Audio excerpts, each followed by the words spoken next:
RMC, After Afrique. Nicolas Jamin. Salut à toutes et à tous, bienvenue dans l'After Afrique, le podcast 100% football africain de l'After Foot. Elle est là, la CAN, on la touche presque du doigt. C'est l'événement de cette fin d'année 2025, début 2026. À partir du 21 décembre au Maroc, nous serons sur place pour une émission tous les soirs sur RMC. Et bien sûr en podcast, n'hésitez pas à l'écouter, la télécharger, à venir si vous êtes à Rabat où nous nous trouverons, assister à l'émission avec Hamza, avec Oueda Cherchour, Elton Mokolo, Gilbert Bribois et moi-même et plein d'invités. Donc signalez-vous sur les réseaux sociaux, envoyez-nous vos messages si vous voulez y assister, même y participer. Nous avons donc 24 équipes dans cette CAN et une question, qui succédera à la Côte d'Ivoire d'Emers Faé, si ce n'est elle-même. On va bien sûr en débattre ensemble avant le début de la CAN. Présentation de chacun des 6 groupes avec Hamza Ramani. Salut Hamza. Salut Hamza avec le micro. Salut Nico, on est bon. À tous. Et Franck Simon, notre ami de l'After CAN, journaliste indépendant. Salut Franck. Salut Nico, salut Hamza. Salut Franck. C'est parti, attention, le groupe de la mort. Avec Total Énergie, vibrons ensemble sur RMC. Oh, ce groupe. Le groupe F, il y aura de la casse quoi qu'il arrive, peut-être ou pas d'ailleurs, avec cette formule, je le rappelle, les 2 premiers qualifiés pour les 8e de finale, les 4 meilleurs 3e également. Les 8 sélections seront éliminées à l'issue de la phase de groupe. Qui est le favori de ce groupe ? Outsider, meilleur coach ou coach vous voulez mettre en avant, le joueur à suivre, la révélation que vous imaginez dans ce groupe. On va bien sûr en débattre avec Franck et Hamza. Je rappelle, Cameroun, Gabon, Côte d'Ivoire, Mozambique. Avons-nous là, devant nous, le groupe de la mort ? On a 2 mastodontes du continent africain, bien sûr, dans des dynamiques différentes. Certes, on a 8 cannes dans ce groupe, 5 pour les Lions indomptables, 3 pour les éléphants. Tenant du titre, qui est votre favori du groupe ? Franck, quel est ton favori ? On se mouille les gars, on se mouille, on y va. La Côte d'Ivoire, les éléphants. Ah, les éléphants, d'accord. Pourquoi ? Parce qu'ils arrivent avec un double statut, celui de tenant de la compétition, puis également mondialiste, avec une expérience glanée en particulier contre le Gabon lors des éliminatoires de la Coupe du Monde, même si le Gabon a fait des éliminatoires exceptionnels et qu'ils ont été barragistes. Mais voilà, la Côte d'Ivoire, sans jamais impressionner, sans épater dans le jeu, et c'est le moins dire, eh bien, ils ont réussi à la fois à se qualifier, alors très facilement, il faut dire, pour la CAN, et pour la Coupe du Monde, ils ont mis le petit coup de collier là où il le fallait. Emers Faé était quand même pas tranquille, mais il a réussi cette double mission. Exactement, la mission sur le papier c'est merveilleux. Campagne de qualif quasi parfaite, 10 matchs, 8 victoires de nul, 25 buts marqués, 0 but encaissé. Oui. Mais tu vois, un peu comme Petkovic avec l'Algérie, beaucoup de critiques pendant cette campagne. Qui sont tombés sur Emers Faé pour le style, le jeu déployé notamment Hamza. Oui, mais pour des raisons différentes. C'est que la Côte d'Ivoire a un statut à défendre, celui de champion d'Afrique. Et une fois que tu es champion d'Afrique, forcément, l'étape suivante, au-delà de l'intégration de nouveaux joueurs, parce qu'Emers Faé a intégré pas mal de joueurs, c'est aussi le style qui est important. Et c'est vrai qu'on n'a pas forcément eu la plus belle Côte d'Ivoire sur ces 2 dernières années, d'autant plus que les qualifs... alors, on n'a jamais vraiment tremblé du côté de la Côte d'Ivoire pour la qualification à la Coupe d'Afrique. Il y a quand même 2 défaites face à la Zambie et face à la Sierra Leone. Il termine derrière la Zambie. C'est anecdotique, mais c'est quand même à signaler sur la période septembre, octobre, novembre 2024, donc de ces éliminatoires Coupe d'Afrique. Puis après, effectivement, les qualifs Coupe du Monde, où là, le plus important, c'était vraiment de rester devant le Gabon. Et tout se jouait finalement sur le match de la 8e journée à Franceville face au Gabon, où tu concèdes un 0-0 qui te permet de garder la tête de la poule. Mais c'est vrai qu'en termes de spectacle, non seulement la Côte d'Ivoire, c'est pas l'équipe la plus spectaculaire, mais en plus, elle a failli à plusieurs reprises se faire surprendre. Je me souviens d'un match à domicile, je ne sais plus si c'était face au Burundi ou face à la Gambie, où à la dernière minute, il menait 1-0, il n'était pas loin de concéder l'égalisation. Ça aurait pu coûter très très cher dans l'optique d'une qualification en Coupe du Monde. Est-ce que l'expérience va réellement compter ? C'est ton avis, Franck. On rappelle la trajectoire d'Emers Faé qui est arrivé en pleine CAN, en remplacement de Jean-Louis Gasset, au pied levé. Finalement, lui qui débutait au plus haut niveau sur un banc de touche, permet le sacre des éléphants. À la fin, à la suite, après l'écriture d'un scénario complètement dingue, à quasiment chaque match à élimination directe dès le 8e de finale. Est-ce que Hamza, l'expérience peut compter pour la Côte d'Ivoire ? Sur la gestion des émotions, oui, je pense. Sur la gestion des émotions. Après, encore une fois, je rappelle que c'est un groupe qui a été largement renouvelé. Il n'y a pas beaucoup, enfin, il n'y a pas beaucoup. On n'aura pas 23 ou 27 champions d'Afrique au sein de l'effectif ivoirien. Il y a des nouveaux talents. Je pense évidemment à Matt Diallo. Je pense à Yann Diomandé. On en parlera tout à l'heure parmi les potentielles révélations qui ont débuté notamment le match face à l'Arabie Saoudite. Pardon. Evan Guessant, Clément Akpa. Ça fait partie de ces joueurs qui ont renforcé le groupe de la Côte d'Ivoire. Mais je me fais pas de soucis sur justement cette gestion des émotions. C'est plus l'aspect footballistique qui va nécessiter des réponses du côté des Merseillais de la Côte d'Ivoire. Et des tauliers de la victoire il y a 2 ans qui sont pas forcément dans leur meilleure forme. On pense bien sûr à Sébastien Haller, on pense à Oumar Diakité également, qui était important en détonateur. Simon Adingra, qui était une sorte de révélation de cette Coupe d'Afrique des Nations remportée à domicile. On a Nicolas Pepe qui est plutôt en forme également dans ce début de saison. Hein. Oui, Nicolas Pepe, ça reste un joueur évidemment que l'on attend. Nicolas Pepe qui, de manière presque surprenante, est revenu au très haut niveau en Espagne. Et c'est vrai je me demande si c'est pas aujourd'hui l'un des principaux talents offensifs de cette sélection ivoirienne. Parce qu'on rappelle qu'un joueur comme Sébastien Haller aujourd'hui n'est plus forcément titulaire. Simon Adingra, tu l'évoquais, il revenait de blessure comme Sébastien Haller lors de la dernière Coupe d'Afrique des Nations, mais il y a un manque de temps de jeu. Et finalement, cette Côte d'Ivoire, elle a un groupe. Emer Faé, il a un groupe de 30-35 joueurs, mais dans ce groupe de 30-35 joueurs, il n'y a pas énormément de certitudes, ou il n'y a pas que des certitudes justement sur la forme du moment, le temps de jeu ou le manque de temps de jeu, et ce sera forcément très important au moment d'arriver au Maroc milieu décembre. Ça marche aussi ce que tu dis pour Franck Kessié, le capitaine. On a un Gueladoué qui a intégré la sélection après la CAN et qui s'est fait une place, et Emer Faé en est satisfait. Donc la Côte d'Ivoire est favorite pour Franck, ton favori? Côte d'Ivoire. Côte d'Ivoire aussi. Pareil, Okay, alors on va avancer. Il y a un statut. Meilleur statut, voilà pour la Côte d'Ivoire. Quel est votre outsider? Et là c'est plus intéressant. Gabon, Cameroun, Mozambique. Je le cite quand même. Franck. Mon outsider, ce seront les Lions indomptables. Les Lions indomptables qui doivent une revanche aussi à leur public, qui doivent redorer le blason après cette élimination au niveau des barrages CAF pour la Coupe du Monde. Clairement, dans la tanière, c'est pas la folle ambiance, mais c'est aussi, et on l'a dit, je crois, tout à l'heure en présentation de cet épisode, c'est une équipe extrêmement expérimentée quand on parle de Coupe d'Afrique des Nations. C'est quasiment leur compétition préférée, même s'il y a beaucoup de participation à la Coupe du Monde. Et ils sont quand même sous la menace d'un adversaire de la même région, d'Afrique centrale, le Gabon, très clairement. Mais voilà, il y a l'expérience, il y a aussi des joueurs de potentiel, il y a aussi un effectif qui a été remanié par le Belge Mark Bryce. Et j'ai un peu le sentiment que pour qu'il y ait rédemption, il faut sortir quelque chose dans cette compétition. Ils aiment cette compétition et ils ne sont jamais aussi dangereux que quand on ne les attend pas ou on ne les attend plus. Souvenez-vous de 2017, après toutes les défections, quand ils sont allés disputer cette compétition qu'ils ont fini par remporter, personne ne les attendait. Enfin, je veux dire, c'était la grande surprise. Et ils n'avaient pas forcément brillé d'ailleurs dans le jeu, mais ils avaient été solides, ça avait été des soldats, et ils avaient réussi à taper les pharaons d'Égypte. Bon, effectivement, tu as cité Marc Brice, hein, c'est déjà une surprise pour beaucoup qui sont encore à tête de la sélection quand on connaît les tensions avec Samuel Eto'o, mais c'est plus Samuel Eto'o qui est dans l'œil du cyclone actuellement, le président de la FECA Foot. Sachant qu'il y a des rumeurs aussi d'un Marc Brice qui aurait trouvé un club en Arabie Saoudite, c'était déjà le cas au moment des barrages, donc c'est vrai que la situation elle est quand même très très tendue autour de Marc Brice. 2 mois de plus finalement pour disputer une Coupe d'Afrique des Nations, j'ai envie de dire que les joueurs ne sont pas dans le meilleur contexte pour bien travailler, mais ils ont presque l'habitude. Il faut juste rappeler quand même que le Cameroun devrait composer sans André Franck Zambo-Anguissa, qui est le joueur peut-être le plus important dans l'entrejeu et qui s'est blessé juste avant le barrage.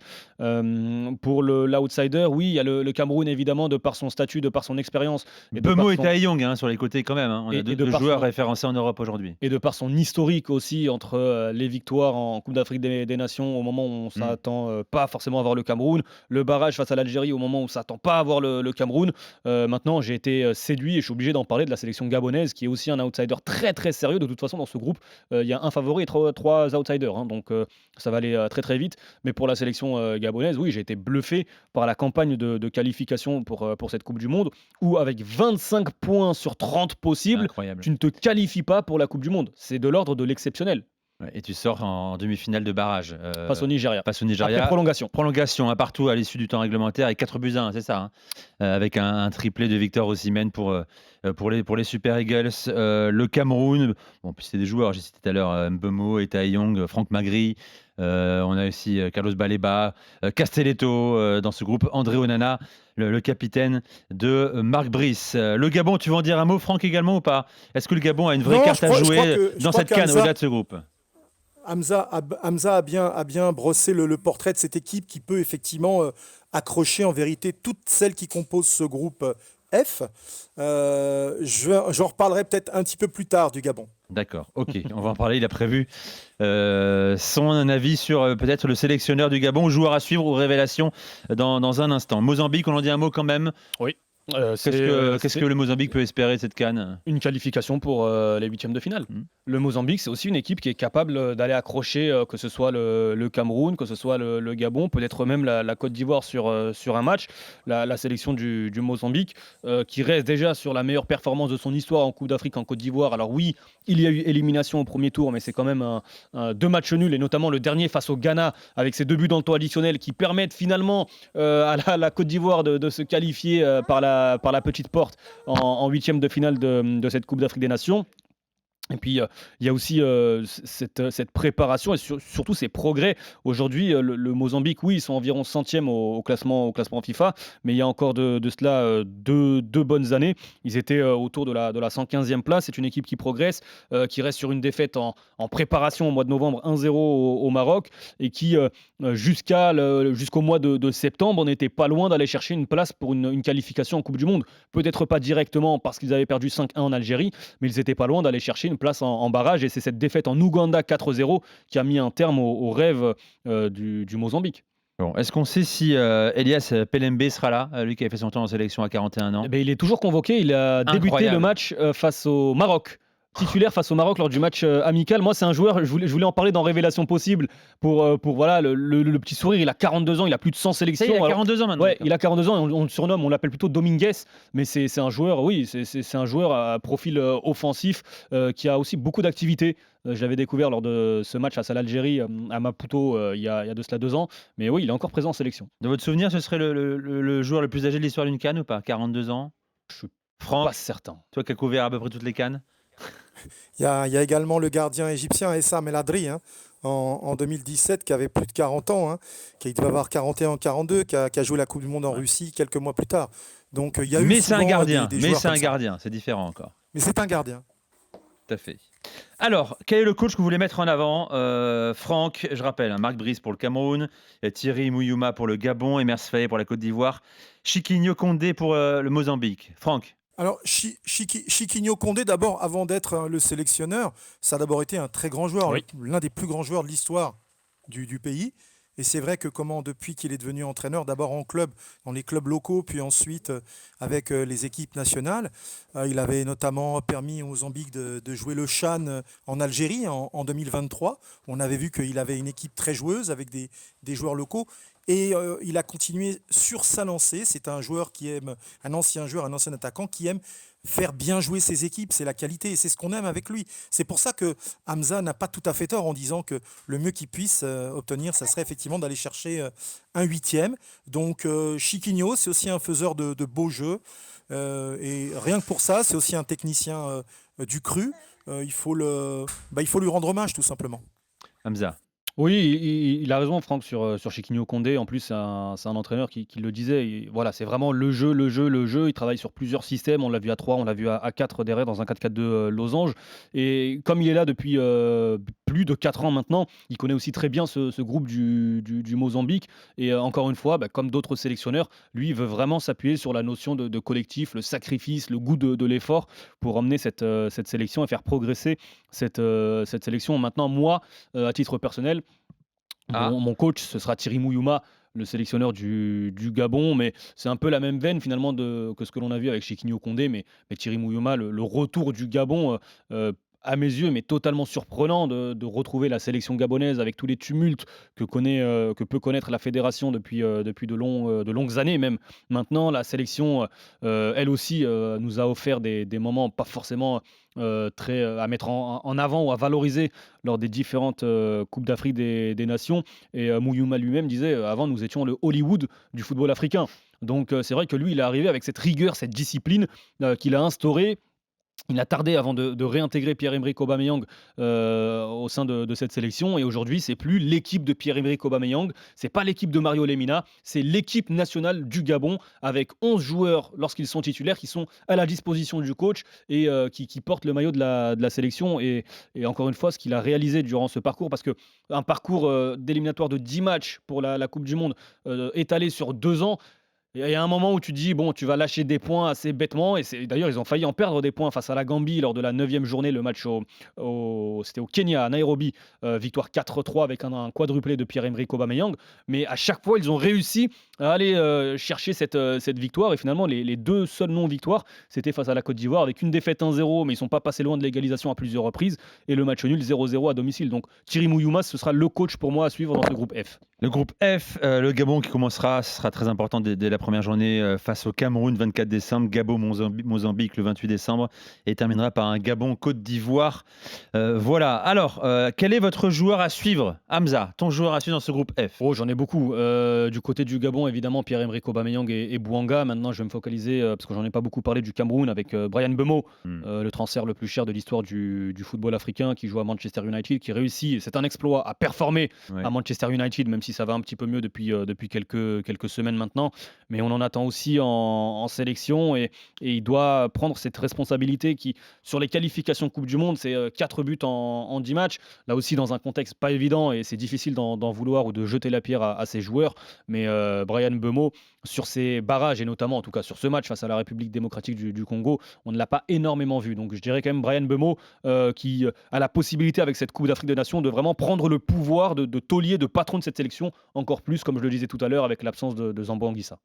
Franck, ton joueur à suivre? Je ne serai pas original en disant PEA, Pierre-Emerick Aubameyang, que j'ai connu gamin chez son papa en région parisienne avant de le voir tout casser partout en Europe. Il n'a pas toujours brillé avec l'équipe nationale du Gabon. Au tout début de ses premières Coupes d'Afrique des Nations, c'était toujours intéressant. Il y avait un véritable apport sur le plan offensif, sur le plan des buts. Et puis, il a été extrêmement critiqué par la suite sur, on va dire, son engagement, etc., etc. Cette compétition est probablement sa dernière à 36 ans révolus. Et il est à la tête d'une génération de gars qui ont comme lui 33, 34, 35 ans et plus. C'est pour ça que je crois aussi à son envie de tirer le groupe du coach Mouyouma vers le haut et encore une fois bousculer une hiérarchie qui dit Côte d'Ivoire ou Cameroun et Côte d'Ivoire. Effectivement, il y a Bouanga, il y a d'autres, il y a Alevina, mais en vérité, il y a de la qualité. Même le petit Royce Openda de Bordeaux qui est entré en barrage, on a vu qu'il avait de la qualité. Oui. Donc, je veux dire que cette équipe du Gabon, il peut l'incarner parfaitement en étant le joueur leader décisif que l'on croit qu'il est. Et moi, je le pense. Je le pense vraiment. C'est un gars que j'aime bien, humainement, et c'est un attaquant. On l'a vu il y a quelques semaines avec l'OM qui pétardait. Donc voilà, il faut se dire que PEA, pour cette dernière, pour se baisser de rideau, il peut parfaitement prendre la panoplie du super-héros. Légende de la CAN, il avait joué sa première CAN en 2012 à domicile, la CAN au Gabon en 2012. Il avait été éliminé en quart de finale face au Mali. Il avait débuté avec la sélection gabonaise en 2009, il y a 16 ans. Pierre-Emerick Aubameyang, qui en plus a marqué un magnifique doublé avec l'Olympique de Marseille en Ligue des Champions. Il a toujours ses jambes pour faire mal, notamment sur cette Coupe d'Afrique des Nations. Quel est votre joueur révélation, Hamza? J'en ai déjà parlé dans ce podcast, donc je vais changer. Je voulais évoquer le cas de Yann Diomandé, le joueur de Leipzig, qui est titulaire aujourd'hui en sélection ivoirienne. Tu évoquais aussi Carleta Eyong, titulaire aujourd'hui à la pointe de l'attaque du Cameroun.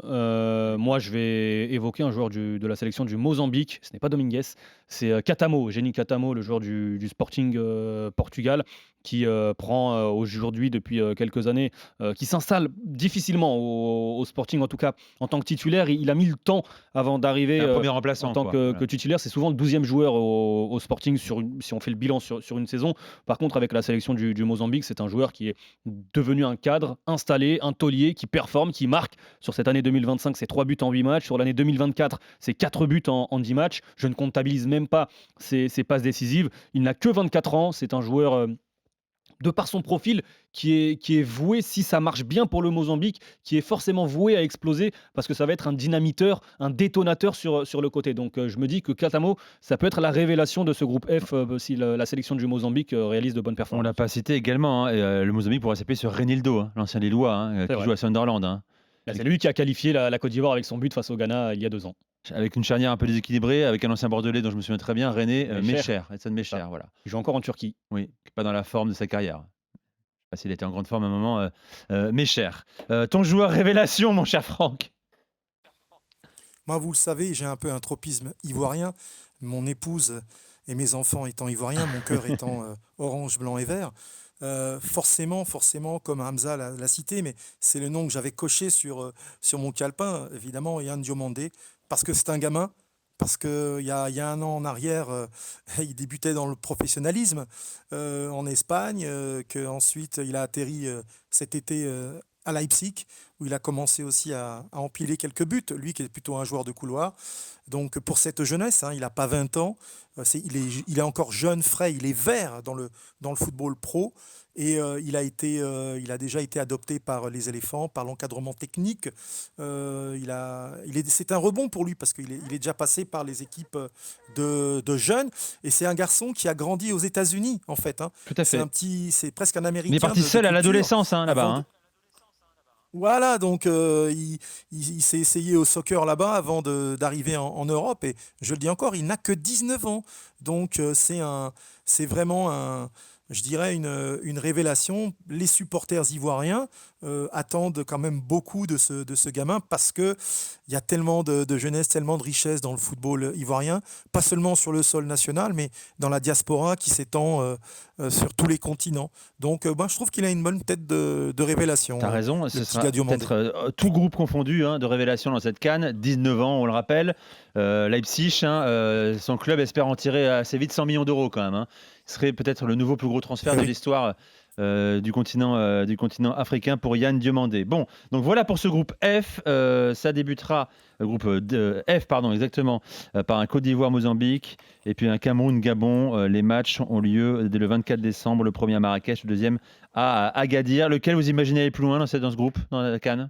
Naturellement, j'attends beaucoup de la Côte d'Ivoire, donc je serais déçu si la Côte d'Ivoire ne va pas très loin. Maintenant, encore une fois, le tableau a aussi été fait de telle sorte que la Côte d'Ivoire, quoi qu'il arrive, du côté du groupe F, le vainqueur du groupe F croiserait avec le deuxième du groupe E. Donc on pourrait par exemple avoir un Côte d'Ivoire-Algérie si dès les huitièmes de finale. Et le deuxième du groupe F jouerait face au deuxième du groupe B. Ça peut être l'Égypte ou ça peut être l'Afrique du Sud. Et là aussi, ce ne sera pas cadeau. Donc le tableau, quoi qu'il arrive, des sortants de ce groupe F sera pas évident. Voilà pour ce groupe F, bien sûr. Vous le savez, 6 épisodes consacrés à tous les groupes. La présentation, groupe A, B, C, D et E sont déjà disponibles également, avec Hamza à nos côtés à chaque épisode. Merci Franck Simon, c'était un plaisir. Merci Nico. Elle va être bien cette CAN, non ? Oui, on en attend beaucoup. Alors après, en tant que supporter des éléphants, on sait qu'effectivement, comme le rappelait Hamza, la route va être extrêmement compliquée. C'était déjà le cas il y a 2 ans. Exactement. Je vous rappelle que nous serons sur place pendant la CAN, tous les soirs, une émission en direct de Rabat. Hamza sera là, Gilbert Bribois, Walid Cherchour, Elton Mokolo. Nous serons tous sur place pour faire vivre au mieux cette nouvelle Coupe d'Afrique des Nations au Maroc. Merci de nous avoir écoutés. À très vite. RMC After Afrique.